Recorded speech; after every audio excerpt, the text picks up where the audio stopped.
Hello students, कैसे हैं आप सभी लोग। आई होप आप सभी बहुत अच्छे होंगे एंड मन लगा के पढ़ाई कर रहे होंगे। तो चलिए फिर आज का लेक्चर हम स्टार्ट करते हैं। इस समय जो सब्जेक्ट हम लोग पढ़ रहे हैं that is marketing management and इस सब्जेक्ट पे आज मेरा 24th लेक्चर वीडियो है। 23 लेक्चर वीडियो मैं ऑलरेडी इस सब्जेक्ट पे अपलोड कर चुकी हूँ। तो लेक्चर स्टार्ट करने से पहले एक बार शॉर्ट में मैं आपको बताऊंगी कि पिछले 23 लेक्चर वीडियो में हम क्या क्या पढ़ चुके हैं।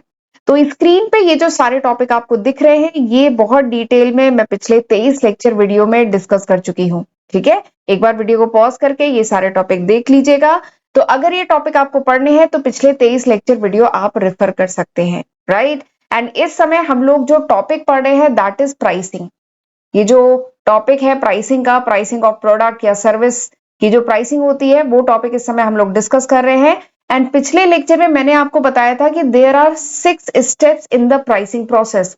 कंपनी किसी प्रोडक्ट की या किसी सर्विस की जब प्राइस डिसाइड करती है तो there is a sequence of step. कुछ स्टेप्स है जो फॉलो करती है, ऐसे ही रेंडमली कंपनी अपने प्रोडक्ट की प्राइस नहीं डिसाइड करती है। ठीक है, क्योंकि बहुत ज्यादा हाई प्राइस सेट कर दी तो भी दिक्कत है, प्रोडक्ट बिकेगा नहीं, और बहुत लो प्राइस सेट कर दी तो भी दिक्कत है, कंपनी का प्रॉफिट मार्जिन कम हो जाएगा। ठीक है, तो प्राइस शुड बी एप्रोप्रिएट, सही प्राइस कंपनी सेट करना चाहिए कंपनी को। ठीक है, तो उसके लिए कंपनी प्रॉपर एनालिसिस करती है, 6 स्टेप्स है जो कंपनी फॉलो करती है। तो वो सब हमने डिटेल में पिछले लेक्चर में पढ़ा था एंड उसमें मैंने आपको बताया था कि प्राइसिंग के 6 मेथड्स हैं। ठीक है, प्राइसिंग के 6 मेथड्स मैंने आपको बताए थे। वो जो 6 स्टेप बताए थे उसमें 5वां स्टेप यही था। देखिए, ये 6 स्टेप मैंने आपको पिछले लेक्चर में बताया था कि कंपनी प्राइस सेट करती है तो ये 6 स्टेप फॉलो करती है।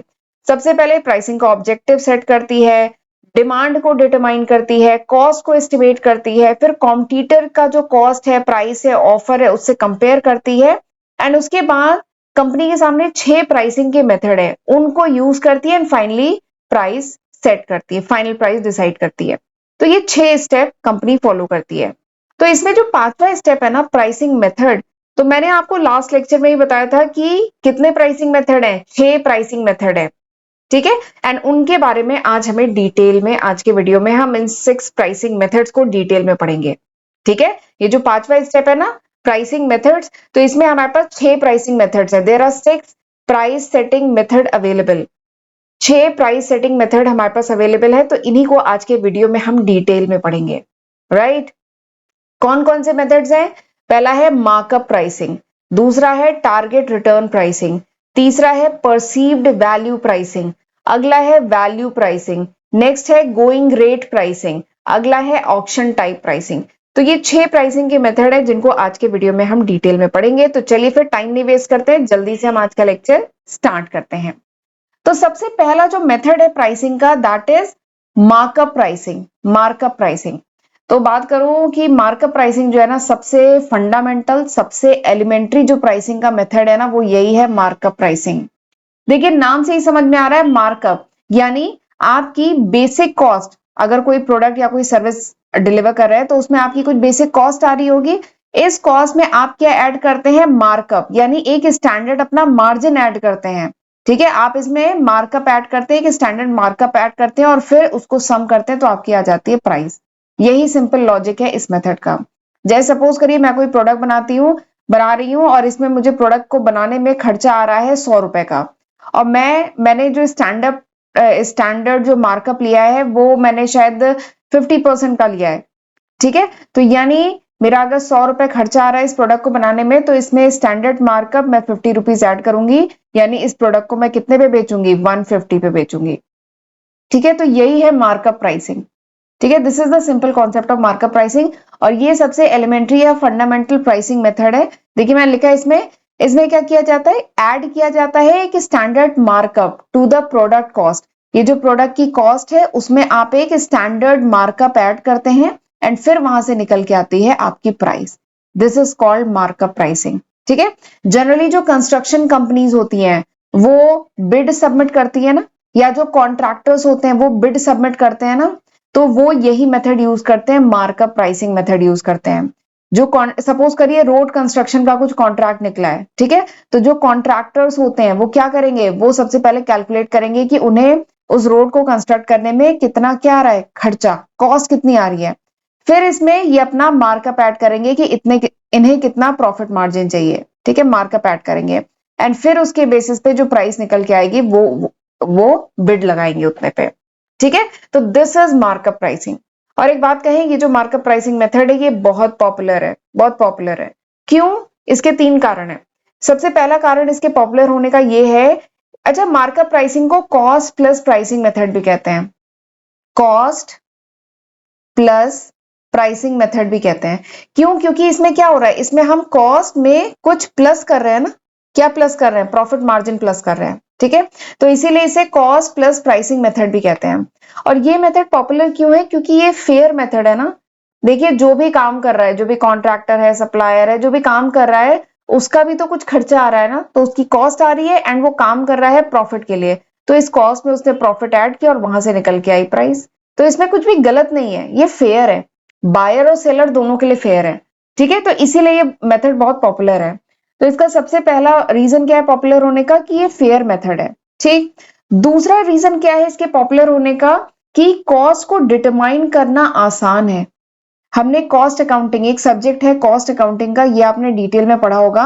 वहां पे आप क्या करते थे, किसी भी प्रोडक्ट की या किसी सर्विस की कॉस्ट निकालते थे ना, तो वहां पे देखा आपने कितनी आसानी से कॉस्ट शीट बनाई जाती है, कितनी आसानी से आप किसी प्रोडक्ट या सर्विस की कॉस्ट निकाल सकते हैं।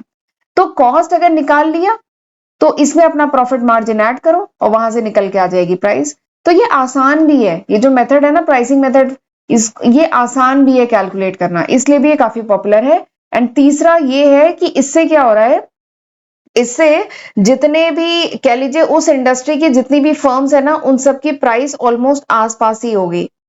तो इससे क्या है, मार्केट में जो प्राइस कंपटीशन है ना वो भी कम होगा, क्योंकि अगर सभी कंपनीज ये यूज करेंगी मेथड, तो सबकी कॉस्ट ऑलमोस्ट आसपास ही आएगी, ठीक है।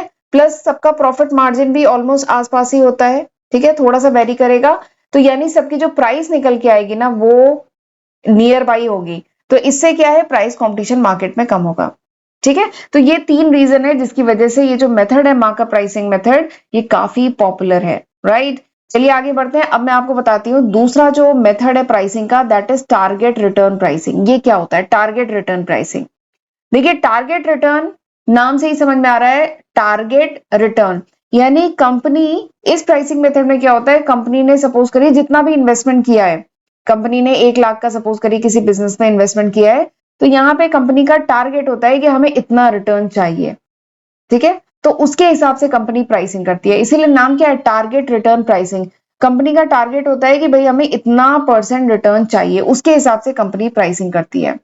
आरओआई जानते हैं ना, रिटर्न ऑन इन्वेस्टमेंट, यानी कंपनी ने अगर 1 लाख का इन्वेस्टमेंट किया है तो कंपनी को आरओआई, जितना भी आरओआई कंपनी ने डिसाइड किया है, 20% 15% जितना भी डिसाइड किया है, कंपनी को रिटर्न ऑन इन्वेस्टमेंट इतना चाहिए, उसके बेसिस पे कंपनी प्राइसिंग करती है। तो ये कॉन्सेप्ट इसमें यूज होता है, टारगेट रिटर्न प्राइसिंग। देखिए मैंने लिखा है the firm determine the price. इस मेथड में फर्म प्राइस को डिटरमाइन करती है, कैसे, yield it's target rate of return on investment, यानी जो टारगेट रेट ऑफ रिटर्न है, यानी कितना उस कंपनी को रेट ऑफ रिटर्न चाहिए, कितना आरओआई चाहिए, रिटर्न ऑन इन्वेस्टमेंट चाहिए, उसके बेसिस पे कंपनी प्राइस सेट करती है, ठीक है। इसका एग्जांपल एक है, एग्जांपल है जनरल मोटर। जो जनरल मोटर कंपनी है जनरली यही मेथड यूज करती है, टारगेट रिटर्न प्राइसिंग, अपने प्रोडक्ट को प्राइस करने के लिए, ठीक है। और कंपनी ने डिसाइड किया हुआ है कि इसको 15 to 20% का आरओआई चाहिए, ठीक। एक एग्जांपल के साथ समझते हैं। सपोज करिए एक कंपनी है, पेन बनाती है, ठीक है, एक पेन मैन्युफैक्चरिंग कंपनी है। इसने इन्वेस्ट कितना किया अपने बिजनेस में, इसने 10 लाख का इन्वेस्टमेंट किया अपने बिजनेस में, ठीक है। एंड इसने क्या सेट किया, आरओआई कितना चाहिए, रिटर्न ऑन इन्वेस्टमेंट कितना चाहिए, 20% चाहिए, ठीक है। कंपनी ने बिजनेस में कितना लगाया, 10 लाख, इसको आरओआई क्या चाहिए, 20%, रिटर्न ऑन इन्वेस्टमेंट कितना चाहिए, 20%। तो 10 लाख का 20% कितना हुआ, 2 लाख हुआ, ठीक है, यानी आरओआई इसको 2 लाख चाहिए। तो ये जो मेथड है ना टारगेट रिटर्न प्राइसिंग, इस मेथड के अकॉर्डिंग फॉर्मूला जो है प्राइस डिटरमाइन करने का, वो ये है फॉर्मूला। एक बार मैं स्क्रीन को क्लियर कर देती हूँ एक बार, ठीक है। उसका जो फॉर्मूला है वो ये है, इस मेथड के according, target return pricing method के अकॉर्डिंग प्राइस डिसाइड करने का जो फॉर्मूला है वो ये है, target return pricing is equals to unit cost. Unit cost मतलब एक पेन की जो कॉस्ट है, that is unit cost. Suppose करो एक पेन की जो कॉस्ट आ रही है वो 16 रुपए आ रही है, ठीक है, plus desired return. Desired return मतलब कितना रिटर्न चाहिए, तो यहाँ पे 20% रिटर्न चाहिए। 20% मतलब 20/100 यानी 0.2, ठीक है, ये आ गया 0.2। इन्वेस्टेड कैपिटल कितना है, 10 लाख। इन्वेस्टेड कैपिटल क्वेश्चन में क्या है, 10 लाख है ना। यूनिट सेल यानी सपोज करते हैं कंपनी के 50,000 यूनिट सेल होगी, एग्जाम्पल ले रहे हैं ये, 50,000 यूनिट कंपनी की सेल होगी, 50,000 पेने बिकेंगी। तो इसको जब कैलकुलेट करेंगे ना, you will get target pricing, यानी कंपनी का जो टारगेट प्राइस यानी कितने पे कंपनी को इस प्रोडक्ट को बेचना चाहिए, वो ऐसे निकल के आएगा। ठीक है, ये फॉर्मूला समझ में आ रहा है, unit price plus desired return multiplied by invested capital divided by unit sales. तो this is the formula for calculating target price. और जब आप पुट करेंगे ना, यहाँ पे पुट करेंगे 16, रिटर्न चाहिए 0.2, इन्वेस्टेड कैपिटल है 10 लाख, और सपोज करिए प्रोडक्ट सेल होता है, पेने 50,000 बिकती हैं, तो जब आप इसको कैलकुलेट करेंगे ना, यू विल गेट ₹20। तो यहां से निकल के आएगा कि इस पेन को कंपनी को कितने में बेचना चाहिए, 20 रुपए में बेचना चाहिए। तब कंपनी को क्या रिटर्न मिलेगा, कंपनी को 20% का रिटर्न मिलेगा। ठीक है, अगर कंपनी ने 10 लाख रुपए का इन्वेस्टमेंट किया है तो, और कंपनी की 50,000 यूनिट सेल हो रही है तो। ठीक है, तो this is target return pricing, ये सेकेंड मेथड है। ठीक, ये फॉर्मूला जरूर लिख दीजिएगा अगर एग्जाम में आए तो, राइट। चलिए आगे बढ़ते हैं, तीसरा मेथड पढ़ते हैं, perceived value pricing. Perceived value, perceived value मतलब क्या होता है कि कस्टमर क्या परसीव कर रहा है, कंपनी ने प्रोडक्ट मार्केट में लॉन्च किया, ठीक, अब उसको देख के हमारा परसेप्शन क्या बन रहा है, यानी हमारा क्या इवैल्यूएशन है इस प्रोडक्ट को देख के कि ये प्रोडक्ट हमारे लिए फायदेमंद है, या कोई सर्विस है वो हमारे लिए बेनिफिशियल है कि नहीं है, उसकी मेरिट्स क्या है। तो बेसिकली हम उस प्रोडक्ट के बारे में क्या परसीव कर रहे हैं, क्या समझ रहे हैं, उसकी परसीव वैल्यू हमारे लिए क्या है, उसके बेसिस पे जब कंपनी प्राइसिंग करती है ना, तो उसको कहते हैं परसीव्ड वैल्यू प्राइसिंग। ठीक है, देखिए यहाँ पे लिखा है, इस मेथड में कंपनी अपनी प्राइस सेट करती है ऑन कस्टमर्स परसीव्ड वैल्यू, यानी कस्टमर किस तरीके से उस प्रोडक्ट को ले रहा है, कस्टमर के मन में उस प्रोडक्ट की क्या इमेज बन रही है, उसके बेसिस पे कंपनी उस प्रोडक्ट की प्राइसिंग करती है। ठीक है, मार्केटर जो है must deliver the value promise bye their product, marketer को डिलीवर करना चाहिए वो वैल्यू जो उस प्रोडक्ट में मार्केटर ने जो जो कहा है, उस प्रोडक्ट में जो जो फीचर्स हैं वो उससे वो वैल्यू मार्केटर को डिलीवर करनी चाहिए।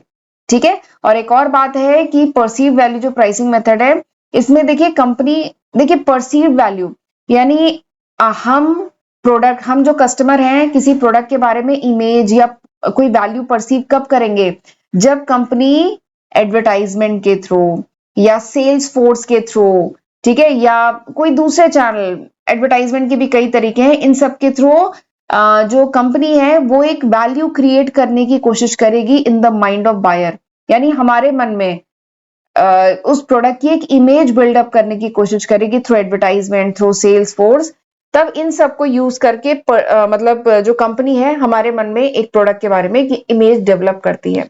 तो इसी को कहते हैं परसीव वैल्यू, हम उस प्रोडक्ट को किस तरीके से परसीव करते हैं कि वो प्रोडक्ट हमारे लिए कितना अच्छा है, उस प्रोडक्ट की वारंटी, क्वालिटी, कस्टमर सपोर्ट, ठीक है, ये सब कैसी है, बायर के मन में उस प्रोडक्ट की इमेज कैसी है, तो उसके बेसिस पे जब प्राइसिंग की जाती है तो इसको कहते हैं परसीव्ड वैल्यू प्राइसिंग। एक एग्जांपल के साथ समझाती हूँ। सपोज करिए कोई स्कूटी स्कूटी या बाइक का एग्जांपल लेते हैं, सपोज करिए कोई स्कूटी है या बाइक है, ठीक है। अब इस स्कूटी या बाइक की जो प्राइस है, कंपनी ने जो बेसिक प्राइस रखी वो रखी 90,000, एग्जाम्पल है, ठीक है। इस स्कूटी की जो क्योंकि कॉम्पिटिटर्स भी इस स्कूटी को 90,000 पे मार्केट में सेल कर रहे हैं, ठीक है, तो ये जो कंपनी ए है, एग्जाम्पल ले रहा है, ये कंपनी ए है, इसने एक स्कूटी या बाइक लॉन्च की, उसको फिर कंपनी ने जो बेसिक प्राइस अभी उसके प्राइस सेट कर रहे हैं और perceived value pricing method use कर रहे हैं। तो क्योंकि कॉम्पिटिटर्स की बाइकें जो हैं वो 90,000 की हैं, तो इस कंपनी ने भी 90,000, अच्छा अभी ये कैलकुलेशन चल रहा है, 90,000 इसका बेसिक रखा क्योंकि कॉम्पिटिटर का भी है, प्लस अब ये जो हमने बाइक लॉन्च की है, इस कंपनी ए ने ये जो बाइक या स्कूटी लॉन्च की है, ये खास है, इसमें बहुत सारी खास बातें हैं, जैसे इसकी ड्यूरेबिलिटी जो है as compare to the competitors bike ज्यादा है, तो उस ड्यूरेबिलिटी के लिए कंपनी क्या करेगी, ये 7,000 और चार्ज करेगी। ठीक है, फिर ये जो स्कूटी कंपनी ने लॉन्च की है, ये सुपीरियर रिलायबिलिटी की है, यानी इस स्कूटी की रिलायबिलिटी भी ज्यादा है, यानी जल्दी खराब नहीं होगी, ये रिलायबल है, इस पे आप भरोसा कर सकते हैं, तो उस रिलायबिलिटी के लिए कंपनी क्या है 6000 एक्स्ट्रा चार्ज कर रही है, क्योंकि आपको क्या है ये चीजें प्रोवाइड कर रही है ना। फिर अगला क्या है, ये जो स्कूटी है इसकी सुपीरियर सर्विस है, यानी इस स्कूटी में कोई भी प्रॉब्लम आएगी तो सर्विस वगैरह की फैसिलिटी बहुत अच्छी है as compare to the competitor, तो उसके लिए कंपनी 5000 और एक्स्ट्रा चार्ज कर सकती है। ठीक है, प्लस ये जो स्कूटी है इस पे कंपनी एक्सटेंडेड वारंटी प्रोवाइड कर रही है। बाकी जो कॉम्पिटिटर्स है वो शायद 1 साल की वारंटी प्रोवाइड कर रहे हैं, पर ये जो कंपनी है वो 2 साल की वारंटी प्रोवाइड कर रही है, तो उसके लिए वो 2000 और एक्स्ट्रा चार्ज कर रही है। ये क्या है, परसीव्ड वैल्यू, यानी ये वैल्यूज कंपनी प्रोवाइड कर रही है और उसके लिए ये और चार्ज कर रही है। तो अब जरा इनको ऐड करिए, कितना हुआ, ये हो गया 11, 6 5 11, 11 2 कितना हुआ 13, 13 और 7 17, यानी 20,000 और आ गया, यानी 90,000 प्लस 20,000 कितना आ गया 1,10,000, यानी परसीव्ड वैल्यू प्राइसिंग कितनी निकल के आई 1,10,000, यानी कंपनी जो है इस स्कूटी या बाइक को कितने में बेच सकती है 1,10,000 में बेच सकती है मार्केट में। ये परसीव्ड वैल्यू प्राइसिंग है। बेसिक प्राइस यानी कॉम्पिटिटर्स स्कूटी को कितने पे बेच रहे हैं 90,000 पे बेच रहे हैं, लेकिन क्योंकि ये कंपनी कुछ वैल्यू ऐड कर रही है, कस्टमर के माइंड में प्रोडक्ट की इमेज डेवलप कर रही है कि ये जो प्रोडक्ट है ज्यादा ड्यूरेबल है, ज्यादा रिलायबल है, सुपीरियर सर्विस है, इसकी एक्सटेंडेड वारंटी है, तो उसके लिए कंपनी इतना ये जो अमाउंट है ये एक्स्ट्रा चार्ज कर रही है, एंड फिर उसकी जो परसीव वैल्यू इनको ऐड किया और जो परसीव वैल्यू प्राइस निकल के आई वो निकल के आई 1,10,000। ठीक है, तो this is the basic concept of perceive value pricing, ये कॉन्सेप्ट है इसका। ठीक, तो ये हो गया तीसरा मेथड। आते हैं फोर्थ मेथड पे। अगला मेथड क्या है, वैल्यू प्राइसिंग। वैल्यू प्राइसिंग, तो वैल्यू प्राइसिंग बेसिकली वो मेथड है प्राइसिंग का जिसमें कंपनी लॉयल कस्टमर्स को जीतने की कोशिश करती है। कैसे, उन्हें हाई क्वालिटी प्रोडक्ट प्रोवाइड करती है बट एट लो प्राइस। देखिए नाम क्या है, वैल्यू प्राइसिंग, यानी कंपनी कस्टमर को वैल्यू प्रोवाइड करने की कोशिश करती है, वैल्यू प्रोवाइड करने की कोशिश करती है, मतलब हाई क्वालिटी प्रोडक्ट प्रोवाइड करने की कोशिश करती है, हाई क्वालिटी सर्विस प्रोवाइड करने की कोशिश करती है but at low price, at fairly low price पे। तो इस जो मेथड है ना उसको कहते हैं वैल्यू प्राइसिंग। इसका बहुत बढ़िया एग्जांपल है, ग्लोबल लेवल पे बात करें तो वॉलमार्ट इसका एग्जांपल है, और इंडिया में बात करें तो डी मार्ट इसका बहुत बढ़िया एग्जांपल है ना। डी मार्ट में प्रोडक्ट क्या होते हैं, वही same quality, high quality branded product आपको मिलेंगे but at fairly low price, come price पे। ठीक है, बिग बाजार इसका एग्जांपल है, बाटा इसका एग्जांपल है, और भी बहुत सारे हैं। ठीक है, तो ये जो प्राइसिंग का मेथड है ना इसको कहा जाता है वैल्यू प्राइसिंग। और बहुत सारी एफएमसीजी कंपनीज हैं जो इस टाइप की ये जो वैल्यू प्राइसिंग की स्ट्रेटजी यूज करती हैं, एंड उसकी वजह से क्या होता है, उनके आसपास जो कॉम्पिटिटर्स हैं, ठीक है, एक कंपनी ने फॉलो किया वैल्यू प्राइसिंग, तो फिर क्या होगा, उनके जो कॉम्पिटिटर है उन्हें भी मजबूरन अपने प्रोडक्ट की प्राइस ड्रॉप करनी होगी। अगर मार्केट में सरवाइव करना है, एक ने प्राइस ड्रॉप की है तो बाकियों को भी करनी होगी ना। तो ये मेथड बहुत यूज होता है वैल्यू प्राइसिंग। ठीक है, एंड वैल्यू प्राइसिंग में कंपनी कैसे फायदा कमाती है, वैल्यू प्राइसिंग से क्या होता है, अगर आप प्राइस को ड्रॉप कर दें और सेम क्वालिटी प्रोवाइड करें तो वॉल्यूम बढ़ जाएगा ना। वॉल्यूम मतलब नंबर ऑफ ट्रांजेक्शन बढ़ जाएंगे ना, ज्यादा से ज्यादा लोग प्रोडक्ट खरीदेंगे। तो इस तरीके से कंपनी इस वैल्यू प्राइसिंग मेथड में प्रॉफिट अर्न करती है। ठीक है, और एक बात और है, वैल्यू प्राइसिंग का मतलब केवल ये नहीं है कि प्राइस को कम कर देना। ठीक है, वैल्यू प्राइसिंग का मतलब ये नहीं है कि सिंपली कंपनी ने अपने प्रोडक्ट की प्राइस कम कर दी तो वैल्यू प्राइसिंग है, नहीं। इसमें क्या होता है, वैल्यू प्राइसिंग में कंपनी री इंजीनियरिंग करती है, अपने कंपनी के ऑपरेशन को दोबारा मॉनिटर करती है कि हम कैसे लो कॉस्ट प्रोड्यूसर बन सकते हैं, कैसे हम इसी प्रोडक्ट को कम प्राइस पे कम कॉस्ट पे बना सकते हैं। पहले ये प्रोडक्ट शायद 100 रुपए में बन रहा था, ठीक है, बट कंपनी अगर अपने कस्टमर को, ठीक है, पहले ये प्रोडक्ट 100 रुपए में बन रहा था, लेकिन कंपनी चाहती है कि नहीं, अब 100 रुपए में बन रहा था तो कंपनी इसको 110 में मार्केट में बेचती थी, एग्जाम्पल ले रहे हैं, 110 नहीं, चलिए 150 में। पहले ये प्रोडक्ट 100 में बन रहा था, कंपनी 150 में मार्केट में बेचती थी, ठीक है, बट कंपनी चाहती है वैल्यू प्राइसिंग करना, यानी कस्टमर को कम से कम प्राइस में ऑफर करना। तो फिर कंपनी क्या करेगी, कंपनी री इंजीनियरिंग करेगी, इस प्रोडक्ट के मैन्युफैक्चरिंग प्रोसेस, इसके ऑपरेशन को फिर से मॉनिटर करेगी, देखेगी कहाँ पे कॉस्ट कटिंग हो सकती है, क्या कौन सा न्यू मेथड यूज कर सकते हैं जिससे ये प्रोडक्ट और सस्ते में बन जाए। तो कंपनी क्या हो जाएगी, लो कॉस्ट प्रोड्यूसर हो जाएगी। तो कंपनी जब री इंजीनियरिंग करेगी ना, तो शायद ये प्रोडक्ट 70 रुपए में ही बन जाए, ठीक है, 70 रुपीज में ही बन जाए। तो जब 70 रुपीज में बन जाएगी, तो ये कंपनी अब इस प्रोडक्ट को कितने पे ऑफर कर सकती है, 120 रुपए में मार्केट में बेच सकती है। अभी भी कंपनी 50 रुपए ही कमा रही है, पहले भी कंपनी 50 रुपए ही कमा रही थी, लेकिन अब 70 पे बेचेगी तो ज्यादा से ज्यादा कस्टमर इस प्रोडक्ट को खरीदेंगे, ठीक है। जो प्राइस कॉन्शियस कस्टमर है, ये देखिए मैंने लिखा है, लो प्राइस लो करने का फायदा क्या है, अब ज्यादा से ज्यादा कस्टमर इस प्रोडक्ट को खरीदेंगे। तो इससे क्या है, वॉल्यूम बढ़ेगा, प्रॉफिट मार्जिन बढ़ेगा। तो this is the basic concept of value pricing. आपने ईडीएलपी सुना होगा, ईडीएलपी। ईडीएलपी क्या है, एवरी डे लो प्राइसिंग। बहुत सारे रिटेल स्टोर इसको यूज करते हैं, एवरी डे रिटेल प्राइसिंग। जैसे ये जो आपका ग्रोसरी, बिग बाजार कह लीजिए, बिग बाजार वगैरह इसी टाइप के है, एवरीडे लो प्राइसिंग। यानी ये कांस्टेंट लो, या डी मार्ट भी तो ये कांस्टेंट लो प्राइस ऑफर करते हैं। ये कोई दिवाली या उस टाइप पे कोई स्पेशल सेल नहीं करते, कोई स्पेशल प्रमोशन नहीं करते, ये हर दिन सस्ते पे बेचते हैं। क्यों और ये कैसे बेच पाते हैं, इनके बहुत सारे तरीके हैं। ये बीच के इंटरमीडिएरीज को खत्म करते हैं, ये डायरेक्टली कंपनी से प्रोडक्ट ले रहे हैं, तो इससे जो बीच का जो प्रॉफिट मार्जिन है वो इन्हें नहीं, मतलब वो कंपनी को नहीं देना पड़ता है। एंड इससे क्या होता है कि ये जो है डायरेक्टली कस्टमर को सस्ते पे प्रोडक्ट बेच पाते हैं, ठीक है। तो दिस इज वैल्यू प्राइसिंग, इसी को वैल्यू प्राइसिंग कहते हैं। अब आगे बढ़ने से पहले ना, मैं थोड़ा सा अपने चैनल के बारे में भी बताना चाहती हूँ, और ये बताना काफी जरूरी है, क्योंकि हर दिन मेरे चैनल पे काफी न्यू स्टूडेंट आते हैं एंड उन्हें नहीं पता होता है कि मैं अपने चैनल पे कौन कौन से सब्जेक्ट करा चुकी हूँ। तो एक बार देख लीजिए, ये 24 सब्जेक्ट है जो मैं आज की तारीख मतलब अक्टूबर 2024 तक अपने फर्स्ट एंड सेकंड चैनल पे अपलोड कर चुकी हूँ। मेरा फर्स्ट चैनल है अकाउंटिंग मास्टर क्लास के नाम से, सेकंड चैनल है पूजा सिंह के नाम से। तो जरूर इसका फायदा उठाइएगा, इसकी हेल्प से पढ़िएगा। और एक बात और है कि ये अभी तक है, अक्टूबर 2024 तक। अगर ये वीडियो आप कुछ महीने बाद, कुछ साल बाद 2025-26 में देख रहे हैं, तो इसमें काफी न्यू सब्जेक्ट ऐड कर चुकी होंगी, ठीक है। तो जरूर इसका फायदा उठाइएगा। एंड अगर चैनल नहीं सब्सक्राइब किया है तो मेरे दोनों चैनल को जरूर सब्सक्राइब कर लीजिएगा। एंड वीडियो पसंद आए तो लाइक करिएगा, कमेंट करिएगा, अपने फ्रेंड्स के साथ जरूर शेयर करिएगा।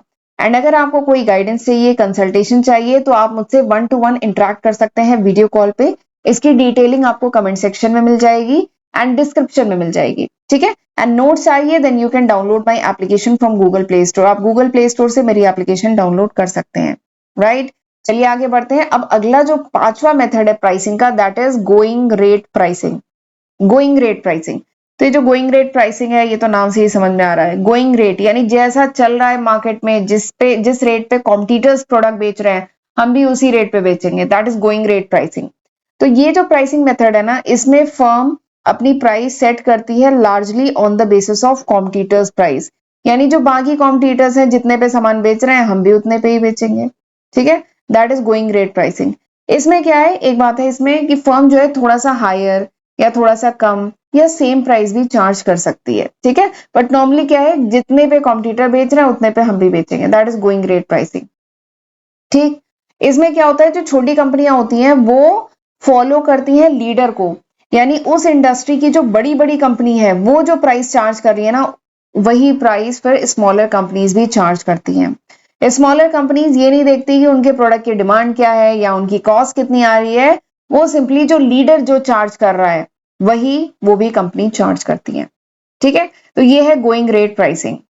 अब ये जो pricing going rate pricing method है, ये भी काफी पॉपुलर है। क्यों पॉपुलर है, क्योंकि देखिए ये पॉपुलर बेसिकली उन जगहों पे जहां पे कॉस्ट को डिटरमाइन करना, कॉस्ट को मेजर करना डिफिकल्ट होता है ना, तो वहां पे ये एक अच्छा तरीका है कि लीडर जो फॉलो कर रहा है, उस इंडस्ट्री की बड़ी बड़ी कंपनियां जो प्राइस चार्ज कर रही हैं वही हम भी चार्ज कर देते हैं, ठीक है। तो एक आसान तरीका है। प्लस एक बात और है कि कॉम्पिटिटिव रिस्पॉन्स क्या होगा, यानी अगर हमने बहुत हाई प्राइस चार्ज कर दी तो रिस्पॉन्स क्या होगा, क्या आएगा, या बहुत लो प्राइस चार्ज की तब क्या होगा। तब अगर रिस्पॉन्स अनसर्टेन है ना, तो भी ये मेथड यूज किया जाता है, गोइंग रेट प्राइसिंग, ठीक है। इसका एक और बहुत बढ़िया एग्जाम्पल मुझे याद आ रहा है, अमूल। अमूल के जो दूध के जो पैकेट्स होते हैं, अमूल अगर पहले मुझे याद है कि हाफ लीटर 31 रुपीज में आता था, फिर अमूल ने 2 रुपए बढ़ाया, 33 रुपीज किया, ठीक है। तो अमूल ने 2 रुपए बढ़ाया, तो फिर जितने बाकी कंपनीज हैं जो मिल्क प्रोडक्ट बनाती हैं, ठीक है, जो भी दूध सेल करती है, चाहे लोकल ब्रांड हो या नेशनल लेवल का कोई ब्रांड हो, सबने 2 रुपए बढ़ा दिया। और इवन जो दूध वाले भैया हमारे घर आते हैं, वो भी बोले कि मैं 2 रुपए बढ़ाऊंगा क्योंकि अमूल ने बढ़ा दिया है। तो ये क्या है, गोइंग रेट प्राइसिंग, क्योंकि लीडर ने प्राइस बढ़ा दी सब बढ़ाने के लिए, भले उनकी चाहे जो भी डिमांड हो, चाहे जो भी उनकी कॉस्ट आ रही हो, सब 2 रुपए प्राइस बढ़ाने लगे। ठीक है, तो ये क्या है, गोइंग रेट प्राइसिंग। अगला जो मेथड है प्राइसिंग का, और आखिरी जो मेथड है, that is auction type pricing. Auction type pricing, तो ऑक्शन टाइप प्राइसिंग ये भी काफी पॉपुलर मेथड है, और बेसिकली ज्यादा पॉपुलर हो गया है जब से ये इंटरनेट का बूम कह लीजिए आ गया है। तो एंटीक प्रोडक्ट्स जो होते हैं, आर्ट प्रोडक्ट जो होते हैं, एग्रीकल्चर बहुत सारे प्रोडक्ट, टी, कॉफी, स्पाइसेस, ठीक है, मेटल्स, मिनरल, ये सब जो है ये जनरली ऑक्शन के थ्रू बिकते हैं। ठीक है, और ऑक्शन टाइप जो प्राइसिंग मेथड है ना, इसका एक बहुत बड़ा एडवांटेज है। क्या एडवांटेज है कि जो एक्सेस इन्वेंट्री, अगर किसी कंपनी के पास एक्सेस इन्वेंट्री इकट्ठी हो गई है, ठीक है, सामान नहीं बिक रहा है, एक्सेस इन्वेंट्री है, तो वो सब डिस्पोज ऑफ हो जाते हैं, वो सब बिक जाते हैं ऑक्शन टाइप प्राइसिंग में। या कोई यूज प्रोडक्ट है, वो भी ऑक्शन टाइप प्राइसिंग में आसानी से बिक जाता है। ठीक है, तो this is auction type pricing. And auction जो होता है वो 3 टाइप का होता है। ऑक्शन 3 तरीके का हो सकता है। ठीक है, कौन कौन सा? पहला है इंग्लिश ऑक्शन। इंग्लिश ऑक्शन जिसको कहते हैं असेंडिंग बिड्स भी कहते हैं। दूसरा है डच ऑक्शन, जिसको डिसेंडिंग बिड भी कहते हैं। ठीक है, एंड अगला है सील्ड बिड ऑक्शन। अगला क्या है? Sealed bid auction. ठीक है, तो ऑक्शन 3 टाइप के होते हैं, English auction, Dutch auction, sealed bid auction. Right, अब ये क्या क्या होते हैं मैं बताती हूँ। देखिए, सबसे पहला है इंग्लिश ऑक्शन। इंग्लिश ऑक्शन वही है जो अधिकतर मूवीज में आप देखते हैं कि जो सेलर होता है वो एक प्रोडक्ट, एक आइटम पुट अप करता है, एंड जितने भी बिडर्स होते हैं जो बोली लगा रहे होते हैं वो उसकी प्राइस बढ़ाते जाते हैं, और वो ये बिड कब खत्म होती है? जब टॉप प्राइस रीच होती है। जैसे एग्जांपल के लिए कोई प्रोडक्ट मतलब पुटअप किया गया और उसकी इनिशियल बिड लगाई गई 10,000 रुपए, फिर अगला बोलेगा 10,500, फिर नेक्स्ट बोलेगा 11,000, अगला बोलेगा 11,700, तो ऐसे करके बिड बढ़ती जाती है ना, असेंडिंग बिड। तो इसी को कहा जाता है इंग्लिश ऑक्शन। अधिकतर मूवीज वगैरह में आपने यही देखा होगा, असेंडिंग बिड, जिसे इंग्लिश ऑक्शन कहते हैं। दूसरा जो ऑक्शन होता है वो होता है डच ऑक्शन, डिसेंडिंग बिड। यहाँ पे जो ऑक्शनियर होते हैं वो अनाउंस करते हैं हाई प्राइस। ठीक है, जो ऑक्शनियर होते हैं वो हाई प्राइस मतलब अनाउंस करते हैं प्रोडक्ट की, एंड स्लोली उसकी जो प्राइस है वो डिक्रीज की जाती है जब तक जो बिडर एक्सेप्ट नहीं कर लेते प्राइस को। तो ये होता है जस्ट अपोजिट, तो ये होता है डिसेंडिंग बिड। एंड जो तीसरा है वो है sealed bid. Sealed bid auction, ये बेसिकली वहां पे होता है जो कॉन्ट्रैक्ट्स वगैरह निकलते हैं ना, गवर्नमेंट डिपार्टमेंट्स या बड़ी बड़ी कंपनी जो कॉन्ट्रैक्ट निकालती है, फिर जो सप्लायर्स होते हैं, जो कॉन्ट्रैक्टर होते हैं, वो क्या करते हैं? एनवेलप में करके बिड सबमिट करते हैं ना, और एक कॉन्ट्रैक्टर केवल एक ही बिड सबमिट करता है, और उसे ये भी नहीं पता होता कि बाकी लोगों ने क्या बिड सबमिट की है। और फिर एक दिन डिसाइड किया जाता है जहां पे वो बिड्स ओपन की जाती हैं, देखा जाता है, फिर वो किसी एक कॉन्ट्रैक्टर को वो कॉन्ट्रैक्ट दिया जाता है। तो ये क्या है? Sealed bid auction. यहाँ पे बिड्स जो होती है सील्ड होती है, किसी को नहीं पता होता है बाकियों ने क्या बिड लगाई है। जबकि इन दोनों में क्या होता है? बोली लगती है खुलेआम, मतलब सबके मीटिंग होती है वहां पे, तो सबको पता होता है कि क्या रेट लग रहा है, लेकिन ये सील्ड बिड होती है। ठीक है, तो ये थे 3 टाइप के ऑक्शन, और इसी के साथ हमने ये जो 6 मेथड्स थे प्राइसिंग के, ये हमने डिटेल में डिस्कस किया है। एंड प्लीज मैं रिक्वेस्ट करूंगी कि वीडियो को लाइक जरूर किया करिए। मैं डेली आपके लिए 1 वीडियो या 2 वीडियो, जो भी मुझसे बन पा रहा है, मैं डेली आपके लिए वीडियो ला रही हूँ। एक तो ला ही रही हूँ, किसी दिन मैं 2 वीडियो भी लेके आ रही हूँ, क्योंकि दिसंबर से बहुत सारे स्टूडेंट्स के एग्जाम हैं, सेशनल आने वाले हैं, तो इसीलिए मैं डेली वीडियो ला रही हूँ। तो प्लीज मुझे भी मोटिवेट करते रहा करिए, वीडियो को लाइक जरूर किया करिए अगर यूजफुल लगे तो चलिए फिर मिलते हैं अगले लेक्चर वीडियो में। तो आज हमने ये पढ़ लिया, प्राइसिंग के जो मेथड्स है ना, ये पढ़ लिया आज हमने। एंड अगले लेक्चर में मैं आपको ये 2 टॉपिक हैं, इंपॉर्टेंट है, promotional pricing and differentiated pricing. तो ये जो 2 कॉन्सेप्ट हैं ये अब हम अगले लेक्चर वीडियो में डिस्कस करेंगे। ठीक है, तो चलिए फिर तब तक जितना मैंने पढ़ाया है उतना पढ़ के रखिएगा। अब हम मिलेंगे अगले लेक्चर वीडियो में, तब तक अपना ध्यान रखिएगा। God bless you.